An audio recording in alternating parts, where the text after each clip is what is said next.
कहानी है एक प्रिंसेस की जो इंसानों को बचाने के लिए वर्ल्ड वॉर 1 को खत्म करती है और अपनी फैमिली और अपने किंगडम को हमेशा के लिए छोड़ देती है।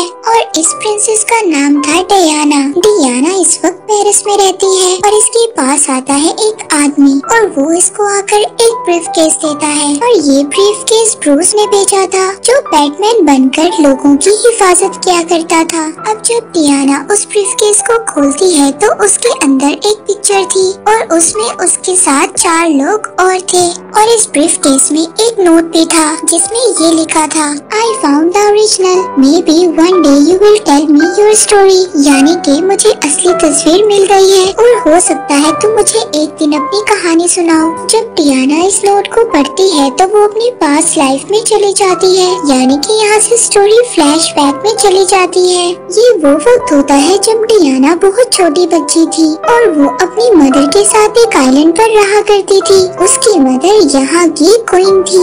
इस आइलैंड का नाम था थेमेसिया। ये एक हिडन आइलैंड था। इस आइलैंड को कोई भी आम इंसान नहीं देख सकता था, यानी कि ये आइलैंड पूरी दुनिया से छुपा हुआ था। इस आइलैंड की सबसे खास बात ये थी कि इस आइलैंड पर सिर्फ फीमेल्स रहा करती थी। यहाँ पर कोई भी मेल नहीं था और यहाँ पर जितनी भी फीमेल्स थी सब बहुत अच्छी वॉरियर्स थी। ये फीमेल्स हमेशा फाइट की प्रैक्टिस किया करती थी। डियाना जो कि बहुत छोटी बच्ची थी वो इन सबको देखकर उन्हीं की तरह मूव करना शुरू कर देती है। लेकिन डियाना की मदर जो यहाँ की क्वीन है वो कभी भी नहीं चाहती थी कि डियाना कोई फाइट सीखे। वो डियाना से बहुत ज्यादा प्यार करती थी। दरअसल उन्होंने डियाना को मिट्टी से बनाया था और इसके बाद इन्होंने जूइश जो कि गॉड्स के किंग थे उनसे प्रेयर की। उन्होंने उस मिट्टी के स्टैचू में जान डाल दी जो डियाना की मदर ने बनाया था और इस तरह से डियाना इस दुनिया में आई। एक रात डियाना की मदर उसको कहानी सुनाती है। वो बताती है जूइश जो कि देवताओं के देवता हैं, उन्होंने इंसानों को बनाया। वो इंसानों से बहुत ज्यादा प्यार करते थे और उस वक्त इंसान बहुत अच्छे तरीके से आपस में रहा करते थे। लेकिन जूइश का बेटा जो वॉर का देवता था वो इंसानों से जेलस होने लगा। उसने इंसानों के दरमियान जेलसी पैदा कर दी जिसके बाद सब इंसान आपस में लड़ने लगे। फिर जूइश ने इंसानों के दिलों में प्यार पैदा करने के लिए हम लोगों को बनाया और ऐसा हुआ भी। लेकिन कुछ टाइम बाद अर्थ पर जैसा हाल पहले था फिर वैसा हो गया। उस वक्त हम लोग अमेज़न में रहा करते थे क्योंकि मैं अमेज़न की रानी थी। उस वक्त हमने जूइश के बेटे के खिलाफ वॉर की। जूइश ने हमारी मदद के लिए कुछ देवताओं को भेजा लेकिन एरिस उनके बेटे ने सभी देवताओं को मार दिया। जब जूइश अकेले बचे तो उन्होंने अपनी पूरी पावर से एरिस का मुकाबला किया जिसकी वजह से एरिस को ये वॉर छोड़कर जाना पड़ा। लेकिन जूइश इस बात को जानते थे कि उनका बेटा एरिस दोबारा वापस आएगा और पूरी इंसानियत को दोबारा से आकर खत्म कर देगा। इस वजह से जूइश ने हमें एक तलवार दी। उस तलवार से हम किसी भी देवता को मार सकते हैं। और फिर जूइश ने अपनी आखिरी सांसों से इस आइलैंड को बनाया। उन्होंने ऐसा इसलिए किया ताकि एरिस हमें कभी भी ना ढूंढ पाए और इसी तरह हम पूरी दुनिया से छुपे हुए हैं क्योंकि जूइश एरिस का मुकाबला करने के बाद बहुत ज्यादा कमजोर हो गए थे और उन्होंने अपनी बॉडी को छोड़ने से पहले इस आइलैंड को बनाया। ये वही आइलैंड था जहाँ पर डियाना अपनी मदर के साथ रहा करती थी ताकि उन्हें एरिस कभी भी ना ढूंढ पाए। डियाना अपनी मदर से कहती है कि मैं उस तलवार को देखना चाहती हूँ जो जूइश ने आपको दी थी। डियाना अपनी मदर से पूछती है कि इस तलवार को कौन इस्तेमाल करेगा। डियाना की मदर उसको बताती है कि इस तलवार को सिर्फ वही इंसान उठा सकता है जो सबसे ज्यादा पावरफुल होगा। उसकी मदर कहती है तुम्हें इस बारे में सोचने की जरूरत नहीं है कि तुम्हें फाइट नहीं सिखाई जाएगी। लेकिन क्वीन को ये बात नहीं पता थी कि डियाना उनकी बहन से ही सब कुछ सीख रही है। सही वक्त गुजरता रहता है। डियाना अब बड़ी हो गई थी। एक दिन डियाना की मदर उसको ट्रेनिंग करते हुए देख लेती है। डियाना की मदर उसको वापस भेज देती है और अपनी बहन से कहती है कि तुम डियाना को फाइट क्यों सिखा रही हो। उनकी बहन उससे कहती है कि हम सब जानते हैं कि एक दिन एरिस वापस आएगा और अगर डियाना फाइट नहीं सीखेगी तो ये उसके लिए बहुत ही बड़ा खतरा है। क्वीन अपनी बहन से कहती है कि डियाना जितनी ज्यादा पावरफुल होगी, एरिस उसको उतनी ही जल्दी ढूंढ लेगा। क्वीन की बहन उनसे कहती है कि आप चाहो या ना चाहो, डियाना को एक दिन एरिस का सामना करना पड़ेगा। फिर डियाना की मदर अपनी बहन से कहती है कि तुम डियाना को एक अच्छी फाइट सिखाओ, और होता ऐसे ही है। जैसे जैसे वक्त गुजरता रहता है, डियाना एक बहुत ही अच्छी वॉरियर बन जाती है, लेकिन उसके अंदर और भी ज्यादा पावर्स थी जिसके बारे में डियाना को नहीं पता था और ना ही किसी ने उसको उन पावर्स के बारे में बताया था। फिर एक दिन डियाना समंदर के किनारे पर खड़ी थी। वहाँ पर वो देखती है कि एक प्लेन क्रैश होकर समंदर में गिर जाता है और वो समंदर में गिरकर डूबने लगता है। उस प्लेन के अंदर एक आदमी था और वो डूब रहा था, लेकिन डियाना उस आदमी को बचाकर आइलैंड पर ले आती है। डियाना उस आदमी को देखकर हैरान होती है क्योंकि उसने अपनी लाइफ में कभी भी कोई आदमी नहीं देखा था। इस आदमी का नाम स्टीव था। तभी दिखाया जाता है समंदर में कुछ बोट्स और एक जहाज आता है और ये सब के सब स्टीव का पीछा कर रहे थे। ये सभी जर्मन थे। इनको आगे कुछ भी नजर नहीं आ रहा था। तभी एक ऑफिसर को उस प्लेन का कुछ टुकड़ा नजर आता है। जब वो उसे पकड़ने की कोशिश करता है तो उसको आगे होकर वो हिडन आइलैंड नजर आ जाता है जो आज तक पूरी दुनिया की नजरों से छुपा हुआ था। इसके बाद उस जर्मन ऑफिसर को स्टीव भी नजर आ जाता है। अब ये सब के सब स्टीव को पकड़ने के लिए उसकी तरफ बढ़ना शुरू कर देते हैं। स्टीव डियाना को बताता है कि ये सब लोग बुरे लोग हैं। तभी वहाँ पर इस आइलैंड की सभी लेडी वॉरियर्स भी आ जाती हैं। हालांकि जर्मन ऑफिसर्स के पास गन्स थी, लेकिन यहाँ की लेडी वॉरियर्स के पास एरो और कुछ तलवारें थी और वो इन लोगों का डटकर मुकाबला करती है कि वो जर्मन ऑफिसर्स इनके आगे ज्यादा देर टिक नहीं पाते। पर तभी एक जर्मन ऑफिसर डियाना को मारने वाला था। तभी डियाना के आगे उसकी मदर की बहन आ जाती है जिसने डियाना को सारी फाइट सिखाई थी और वो उस बुलेट के लगते ही उनकी डेथ हो जाती है। इस बात से डियाना को बहुत ज्यादा दुख होता है। वो बहुत ज्यादा रोती है और अब सभी जर्मन ऑफिसर्स भी मर गए थे। यहाँ पर सिर्फ स्टीव बच जाता है। ये सब स्टीव को मारने वाले थे, लेकिन डियाना उसके सामने आ जाती है। वो सबको बताती है कि ये हमारे साथ मिलकर लड़ा था। वो सब स्टीव से पूछती है कि तुम यहाँ पर क्या करने आए थे और तुम्हारा मिशन क्या है। स्टीव उनको बताता है कि मैं एक जासूस हूँ। मैं जर्मन के कैंप में उनके ही खिलाफ जासूसी कर रहा था। जब मुझे पता चला कि जर्मन एक जहरीली गैस बना रहा है और वो जहरीली गैस बनाकर सभी लोगों को मार सकते हैं, तभी मैं वहाँ से उनकी एक डायरी चुरा कर भाग गया और इस जहरीली गैस को बनाने के लिए वहाँ के जनरल ने ये ऑर्डर दिया है। और बहुत जल्दी ऐसा भी हो सकता है कि एक कंट्री दूसरी कंट्री के खिलाफ वॉर करे और इसी तरह सब लोग मर जाएंगे। दरअसल इस आइलैंड के बाहर वर्ल्ड वॉर 1 की तैयारी हो रही थी,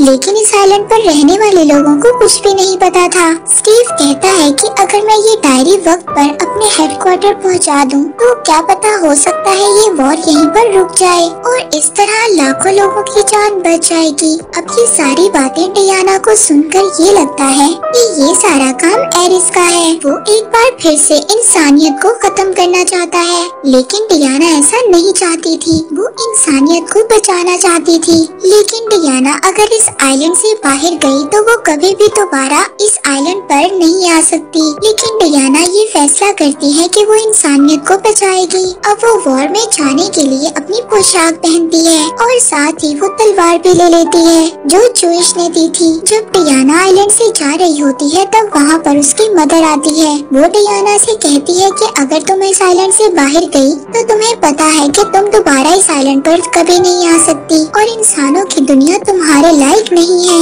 इसके बाद स्टीव और डियाना जहाज में बैठकर इस आइलैंड से निकल जाते हैं। अब स्टीव उस डायरी को लेकर अपने सीनियर ऑफिसर्स के पास जाता है जो वो जर्मन कैंप से चुरा कर लाया था। जब वो सीनियर ऑफिसर्स उस डायरी को देखते हैं तो वो डायरी पुरानी लैंग्वेजेस में लिखी हुई थी। यहाँ पर किसी को भी समझ नहीं आता कि ये कौन सी लैंग्वेज में है, लेकिन डियाना इनको बताती। दरअसल डियाना हजारों किस्म की लैंग्वेजेस अब डायरी को पढ़ती है और इनको बताती है कि जर्मनी इस गैस को फ्रंट पर छोड़ेंगे। अब यहाँ पर जो सीनियर ऑफिसर्स थे वो जर्मनी के साथ स्टीव उनको कहता कहता है कि आप मुझे एक मौका दें, मैं उस हेडक्वार्टर को ही खत्म कर दूंगा जहाँ पर ये लोग जहरीली गैस बना रहे हैं। लेकिन इस बात को सीनियर्स नहीं मानते। अब डियाना को गुस्सा आ जाता है क्योंकि वो जानती थी कि अगर जर्मनी ने वो जहरीली गैस को छोड़ दिया तो हजारों लाखों लोगों की जान जा सकती है। उसकी नजरों में हर एक इंसान की जान की कीमत है। स्टीव अब डियाना को वहाँ से ले जाता है। वो उसको कहता है कि हम बातचीत करने की कोशिश कर रहे हैं। डियाना उसको कहती है कि वो एरिस है, वो किसी की बात को नहीं सुनेगा। दरअसल डियाना ने ये बात मान ली थी कि इस वॉर का जो लीडर है वो कोई और नहीं बल्कि एरिस है और वो किसी भी कीमत पर इंसानियत को खत्म करना चाहता है। वहीं पर दूसरी तरफ जर्मनी में डॉक्टर मीरू को दिखाया जाता है जो ये सब जहरीली गैसेस बना रही थी।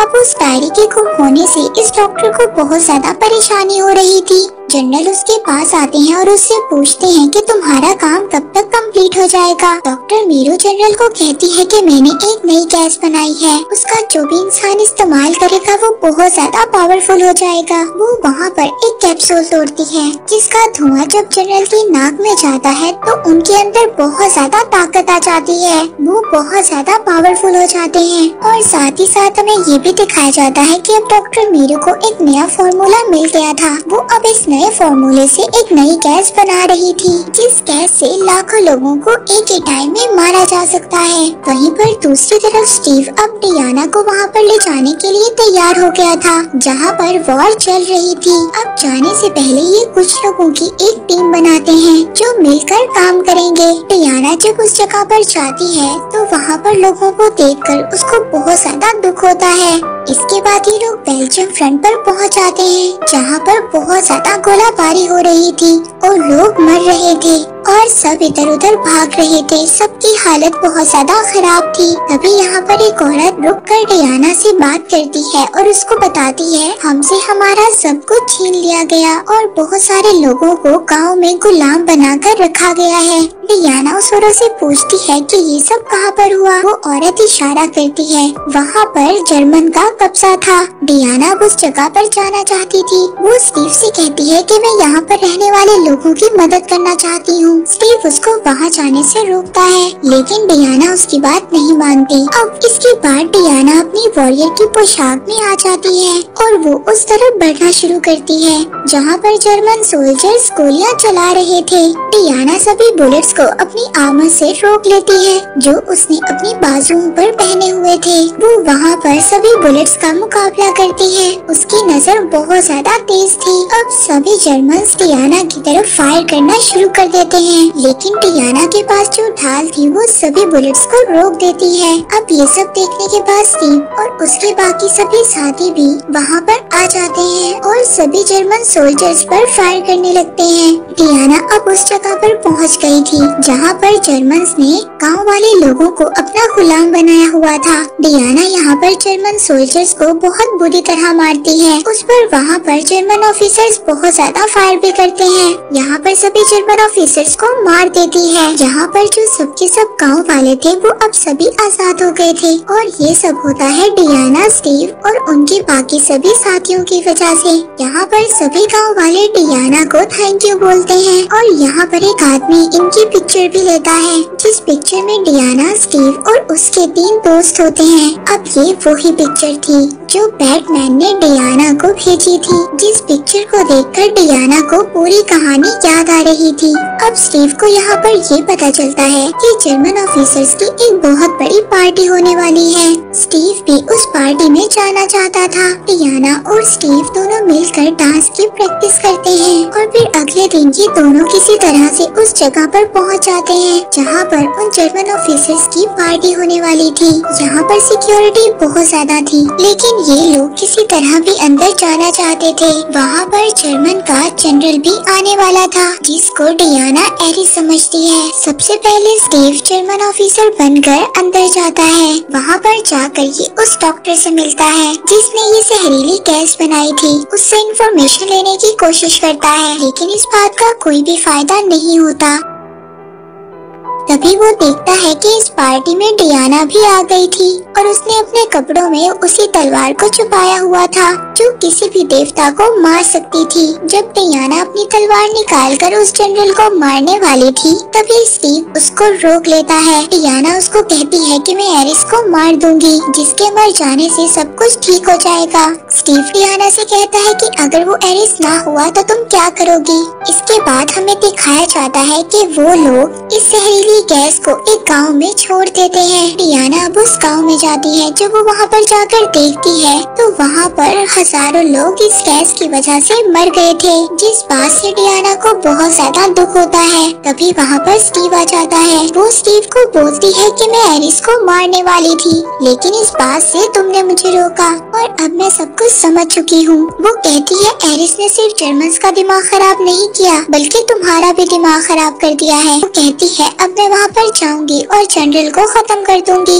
तभी स्टीव उसको दिखाता है कि कहीं दूर से धुआं उड़ रहा था। डियाना अपने घोड़े पर बैठकर अब उस जगह के लिए निकल जाती है। वहाँ पर पहुंचकर वो सभी जर्मन सोल्जर्स को मार देती है। इसके बाद वो उस कैबिन तक पहुँच जाती है जहाँ पर जनरल थे। वो जनरल डियाना को शूट करने की कोशिश करते हैं, लेकिन तभी डियाना अपने कवच से उस बुलेट को रोक लेती है। इसके बाद जनरल उस धुएं को अपने नाक में ले लेते हैं जो डॉक्टर मीरू ने बनाया था, जिसके धुएं की वजह से वो बहुत ज्यादा पावरफुल हो गए थे। यहाँ पर डियाना और जनरल के बीच में फाइट होती है। डियाना अपनी तलवार से जनरल को मार देती है और वो उसको मारने से पहले कहती है मैं सभी इंसानियत की खातिर और उनकी अच्छाई के लिए तुम्हें मार रही हूँ। इसके बाद वो जनरल को मार देती है। अब उसको ऐसा लग रहा था कि इसके मरने के बाद सब कुछ ठीक हो जाएगा, लेकिन ऐसा कुछ भी नहीं होता। वहाँ पर जितने भी जर्मन लोग थे वो सभी वॉर की तैयारी कर रहे थे। देखकर डियाना बहुत ज्यादा शॉक्ड हो जाती है क्योंकि उसको ऐसा लगता था कि जब वॉर के किंग को मार दिया जाता है तो वॉर खत्म हो जाती है। तभी वहाँ पर स्टीव आ जाता है। डियाना स्टीव से कहती है कि मैंने एरिस को मार दिया है, लेकिन इसके बावजूद लोग वॉर की तैयारी कर रहे हैं। स्टीव कहता है कि मुझे एरिस के बारे में कुछ नहीं पता। डियाना उसको कहती है कि मैंने खुद देखा है जो बच्चे मर रहे थे, लेकिन कोई भी इंसान उनकी तरफ तवज्जो नहीं दे रहा था। ऐसा तभी होता है जब एरिस लोगों के दिमाग को अपने कंट्रोल में ले लेता है। स्टीव कहता है कि क्या पता लोग ऐसे ही हों, वो लड़ना चाहते हों। डियाना उसको कहती है कि मेरी मदर ने ठीक कहा था, इंसान हमारी मदद के लायक है ही नहीं। स्टीव कहता है कि मुझे तुम्हारी मदद की जरूरत है, अगर तुमने मेरी मदद नहीं की तो और ज्यादा लोग ऐसे ही मर जाएंगे। अब स्टीव वहाँ से चला जाता है। तभी डियाना को कुछ आहट की आवाज सुनाई देती है। जब वो पीछे मुड़कर देखती है तो वहाँ पर स्टीव के सीनियर ऑफिसर थे जो कि यूके के ऑफिसर थे, ना कि जर्मन ऑफिसर, लेकिन वो जर्मन के कैंप में होते हैं। वो डियाना से कहते हैं कि तुम्हारी मदर ने ठीक कहा था, इंसान हमारी मदद के लायक नहीं है, हमें इंसानों को खत्म कर देना चाहिए, ये लालची लोग हैं। डियाना ये बात समझ आती है कि यही एरिस है। डियाना कहती है कि ओह तुम हो। डियाना अब अपनी तलवार को उसकी तरफ लेकर बढ़ती है जो तलवार डियाना अपने साथ लाई थी। डियाना उस तलवार से एरिस पर अटैक करती है, लेकिन वो तलवार एरिस के हाथ पर लगती है तो वो तलवार ही खत्म हो जाती है।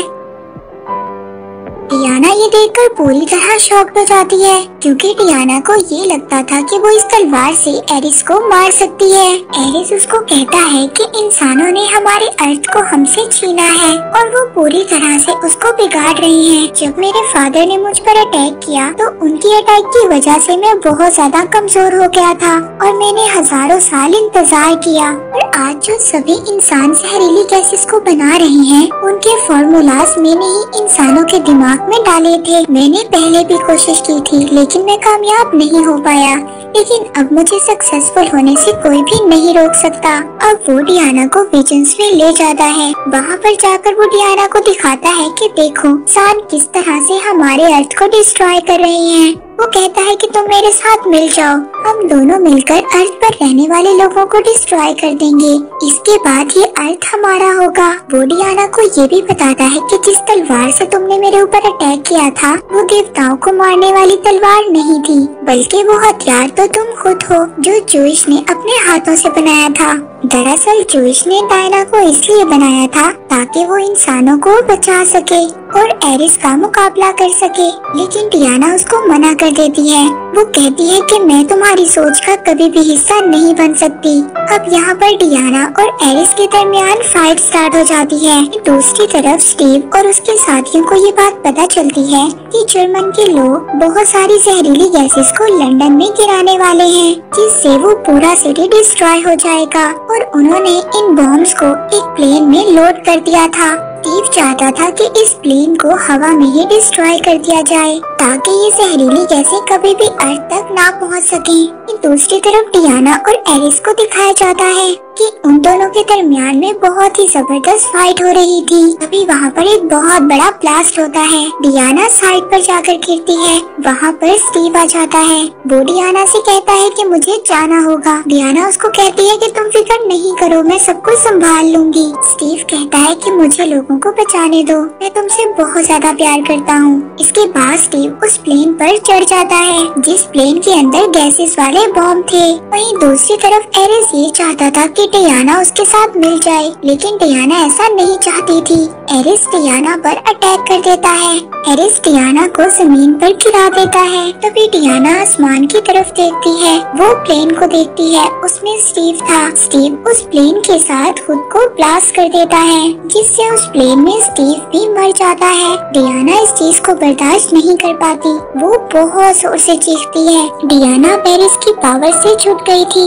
वहीं दूसरी तरफ स्टीव के जो दूसरे साथी थे वो उस हेडक्वार्टर को ब्लास्ट कर देते हैं जिनमें उन जहरीली गैसेस को बनाया जाता था। और वो डॉक्टर वहाँ से बाहर निकल जाती है। वो डियाना के सामने आ जाती है। एरिस कहता है मार दो इसे, यही इंसान का असल चेहरा है। ये लोग आपस में एक दूसरे को मारना चाहते हैं। डियाना उसको मारने के लिए एक टैंक उठा लेती है। तभी उसकी आंखों के सामने स्टीव का चेहरा ले जाते हुए कहा था कि हमेशा प्यार के रास्ते पर चलना। इसीलिए डियाना डॉक्टर को छोड़ देती है और दोबारा से एरिस पर अटैक कर देती है। अब फाइट में एरिस अपनी पावर्स का इस्तेमाल करता है। अब वो बिजली से डियाना पर अटैक करता है, लेकिन डियाना उस बिजली को अपने हाथों में एब्सॉर्ब कर लेती है। एरिस एक बार फिर ऐसे ही अटैक करता है। डियाना बहुत सारी बिजली को अपनी पूरी बॉडी के अंदर एब्सॉर्ब कर लेती है और हवा में उड़कर वो सारी की सारी बिजली एरिस पर छोड़ देती है। और इस तरह एरिस का एंड हो जाता है और वहाँ पर जो सभी सोल्जर्स थे वो वॉर को खत्म कर देते हैं और एक दूसरे के गले मिलते हैं। और इस तरह इस वॉर का एंड हो जाता है। और इस वॉर में जितने भी सोल्जर्स थे वो दोबारा अपने घर आ जाते हैं, अपनी फैमिली से मिलते हैं। चारों तरफ खुशियाँ होती हैं। कहानी दोबारा प्रेजेंट में आती है जहाँ पर ये वंडर वुमन ये सब कुछ सोच रही थी। वो कहती है कि मैंने हमेशा इंसानों को बचाने की कोशिश की। इस कोशिश में मैंने दो चीजें देखी, एक अंधेरा और दूसरा उजाला, जो हर एक इंसान के अंदर होता है। और ये हमें खुद डिसाइड करना होता है कि हम अंधेरे की तरफ जाएं या फिर उजाले की तरफ। और मैं जानती हूँ कि दुनिया को सिर्फ लव यानी कि प्यार से बचाया जा सकता है। इसके बाद वो बैट्समैन को मेल करती है क्योंकि उसने उसको वो पिक्चर दी थी जिसमें उसकी बहुत सारी यादें थी। और फिर हमें लास्ट में दिखाया जाता है कि वो अपने वंडर वुमन की ड्रेस में दोबारा से दुनिया को बचाने के लिए तैयार है। और इसी के साथ ये मूवी यहीं पर एंड हो जाती है।